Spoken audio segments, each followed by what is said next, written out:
Hey guys, before we get into today's video, I want to remind you that my next live stream will be this Saturday, June 28th. To become a channel member and gain access to this live stream, click the join button below. Thank you so much for your support and I'll see you there.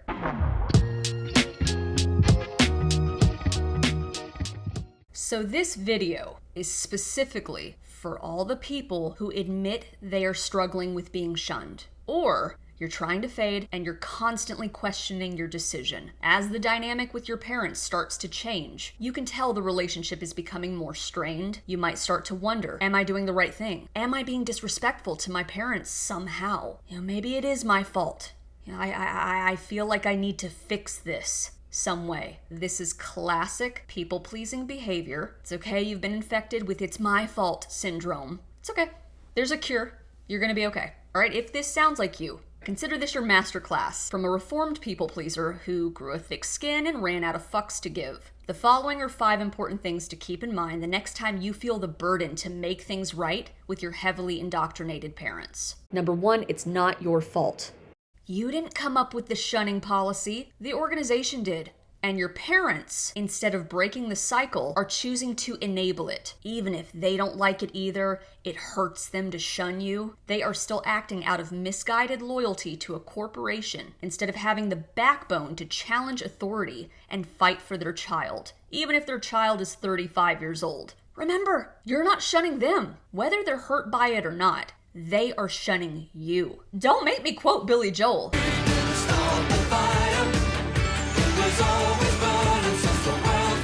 Do not let them gaslight you or guilt you into making you think that it's your responsibility to make things right. Number 2, remember how it feels when you reach out.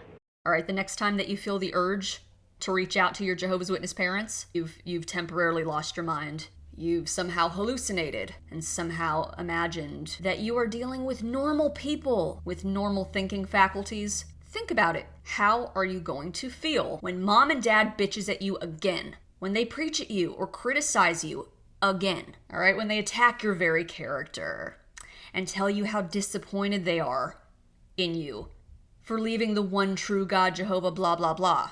Because that's what's gonna happen.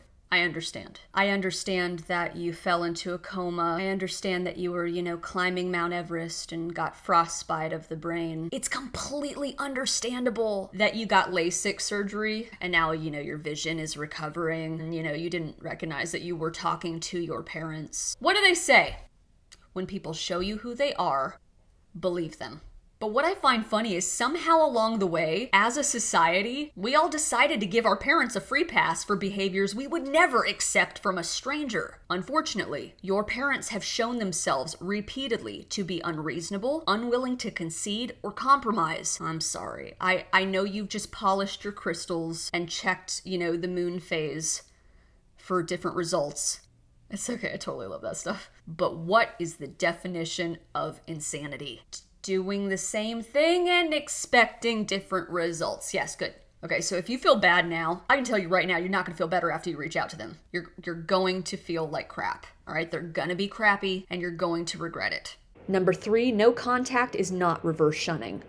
All right, so this sort of ties back to the first point. I've had well-meaning friends over the years and acquaintances. All right, so how are your parents doing? When was the last time you guys spoke? And I'm like, No, you don't understand. I am shunned. I am a very vocal public apostate. That means, hold on, let me just get the crayons real quick. I am deader than dead to my family. Let me be clear. I would love to be wrong about that. I would love to have a relationship with my parents, but I'm a vocal apostate and they're devout Jehovah's Witnesses. 2 + 2 = 4. Okay, so then what happens is they say oh, so you don't reach out at all? I don't know. Isn't that, it just sounds so extreme. Isn't that sort of like reverse shunning? I know they mean well. They're just trying to wrap their brain around the whole thing. They can't believe it because it is extreme. And that's when I'm like, no, I don't reach out and it's not reverse shunning because I'm not shunning my parents over ideological differences. I may not agree with them being witnesses, but I would never cut them out of my life for that reason.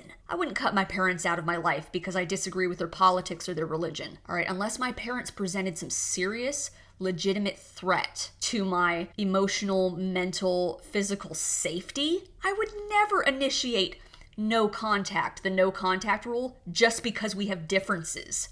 In this context of mandated shunning by the organization, I don't reach out to my parents because I refuse to facilitate my own abuse. I know that if I reach out to my parents right now, I'm going to be chewed out for all the shame that I've brought upon the family, the shame and the disappointment that I've brought to the family name, or it's going to be total crickets because they're just so disgusted and in shock and in pain that I didn't live up to their expectations. So no, going no contact, I could make a whole video on no contact. Going no contact is not burning a bridge or reverse shunning. All right, I got news for you.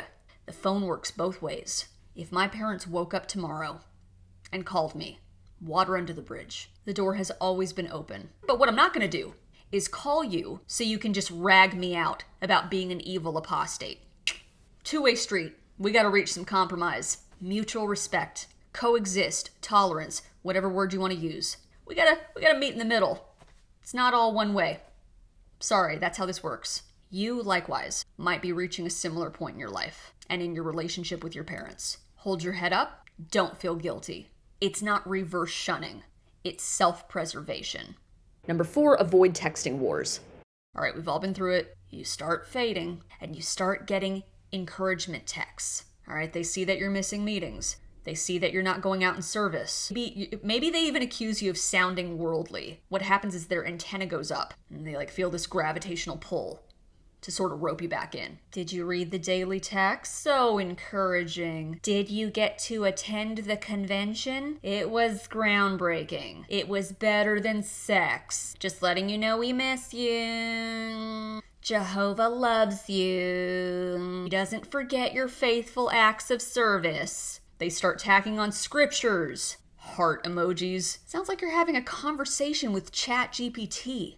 What would an indoctrinated Jehovah's Witness mother say to guilt and manipulate grown-ass son or daughter back into the fold? I know it's annoying. I know it's triggering. But do not, I repeat, do not get stuck in a text war with your parents. It's futile, their brain is a steel trap, and you are the one that's going to walk away emotionally and psychically drained. Now, I'm not saying don't respond at all. I'm saying say your piece and be done. For instance, if you want to mention the CSA cases, if you want to say why you're backing away, why you're fading, whatever the thing is, that's fine. Just say your piece and be done. Meaning, don't get trapped in a back and forth between your parents, back and forth with the texting, desperately trying to defend yourself. It's not going to work, all right? You have to be strong. You have to know where you stand. Am I okay with being showered with watchtower BS in a text message and therefore into my life for the rest of my life? Am I okay with my parents speaking to me like I'm a 5-year-old? Am I okay with mom and dad believing that I'm so weak that I can't survive without them or the organization? Because that's what they're doing. They're not texting you to see how you're really doing. They don't care. They care that you're compliant. That's why they're checking in. They're checking in to gauge. Okay, everything is on their terms.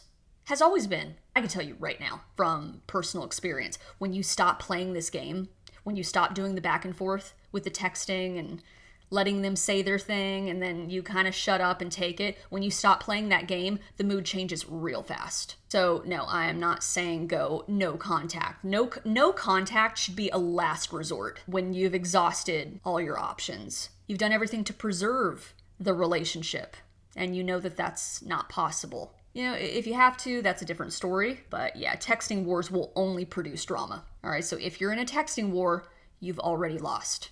Number 5, reinvest in yourself. I want you to imagine, seriously, just for a second, I want you to imagine all the time and energy you will save. I want you to imagine all the time and energy you would have to pour into other things, other pursuits, other people and relationships that would otherwise be going to 2 people who want nothing to do with you, unless you're a Jehovah's Witness. Think about all the time wasted trying to knock some sense into 2 people who are convinced they have the best life ever. You go do the same damn thing For the love of all that's holy, develop some goddamn self-respect and stop chasing them. Even if you know they're brainwashed. You want to show them some mercy because of this. You want to give them, I get it, you want to give them the benefit of the doubt that they still love you. Don't get me wrong, your parents do still love you. They just love the organization more. They are demonstrating that by their actions. Your parents are prioritizing the organization over having a relationship with their own child. Your parents are prioritizing the organization over listening to their gut that says something's wrong. This is effed up. I shouldn't have to shun my own child. But it is not your job or responsibility to hold their hand through this. And as we all know, you cannot wake up a witness who is not ready to wake up. Instead, I want you to reinvest in yourself. Do the unthinkable and move on. Trust me, I know that's easier said than done. I've talked about therapy a million times on this channel and how it's just not something that you're going to get over overnight. It's not. But also, I want you to think about this. What if by shunning you, they're actually doing you a favor? Yes, I realize that is extremely controversial given the nature and name of my channel. Yes, stop the shunning. I have an issue with mandated shunning. If you just want to give me the finger and cut me out of your life for some other reason based on your own conscience, I can respect that. Yes, I have an issue with mandated shunning. But here you are. How can you reframe your situation? What if by shunning you, they're finally releasing you from decades, from a legacy of drama and bullshit? What if the unconditional love that you are looking for from your parents who are clearly unable to give it to you, what if somebody else is out there prepared to give you that unconditional love and you wouldn't know because you're investing all your energy into trying to fix this relationship with your parents? You can't. I'm sorry you're going through this, but you deserve better. That's all I got, folks. Time is precious. Know your worth and know your limits. As always, thank you guys so much for watching. Remember, if you are a channel member, I hope to see you at the next live stream. Again, coming up Saturday, June 28th. If you would like to become a channel member, click the join button below, and I will see you guys next time.